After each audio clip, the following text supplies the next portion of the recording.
So what's up mga homies? So nandito kami ngayon sa Notorious Motorsports ulit. So may panibago na naman kami yung project ngayon. Ito may project tayo dito na Hilux. Ito 2-inch lift natin. Tapos sapalitan natin ng mga gulong. Tapos ito, itong customer natin na to, galing pa to sa Mindoro. Pangalawang kotse na to ng customer ko na to, na pinagawa sa amin. Siyempre, pag maganda gawa mo, talagang magpapagawa pa rin talaga ang customer mo sa'yo. So ito, galing pang Mindoro, kanina, binahe, nagroro pa sila. Tapos dating ng Batangas, diretso agad dito. So ang ginawa natin, gusto ng bossing namin is, lagyan natin ng exhaust. So nilagyan namin ng spoon muffler. So yan, naka 2.5 piping siya, na VTI. Tapos, ito, ang gusto niya kasi, pwede niyang gawin scab at pwede niyang gawin full exhaust. So, naglagay kami ng extra plunge dito. Ayan. Tapos, ito, nilagyan namin ng pinaka-resonator niya para pagka, may back pressure pa rin siya. Tapos, syempre, flexible pipe para maiwasan yung vibration. Tapos, tri-wire headers. So, ito yung pinaka-headers na kinubit namin para lagi siyang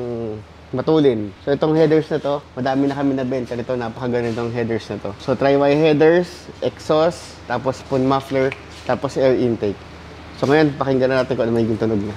So what's up mga homies? So ito na naman yung bago natin project, no? So nilagyan natin siya ng tri-wire headers or 4-to-1 headers. So kung makikita nyo, 304 yung mga gamit namin na stainless. Kaya medyo may kamahalan tong headers namin dahil hindi na namin kaya makisabay dun sa mga headers na nagbabagsakan ng presyo. Kasi sa materials parang 304 na, so napakamahal talaga. Tapos ilagyan na rin namin siya ng air intake, aero filter.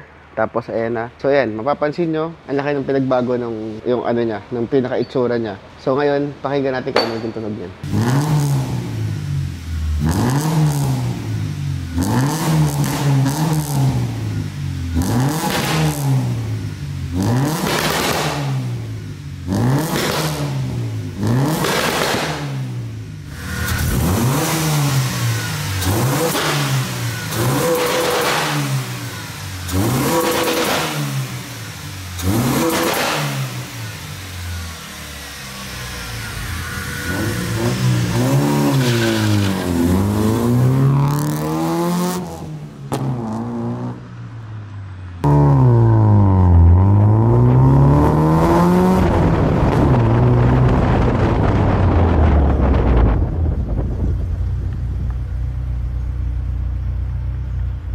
Sir, kamusta yung pinagawa nyo na headers, intake at exhaust? Bills ba ngayon?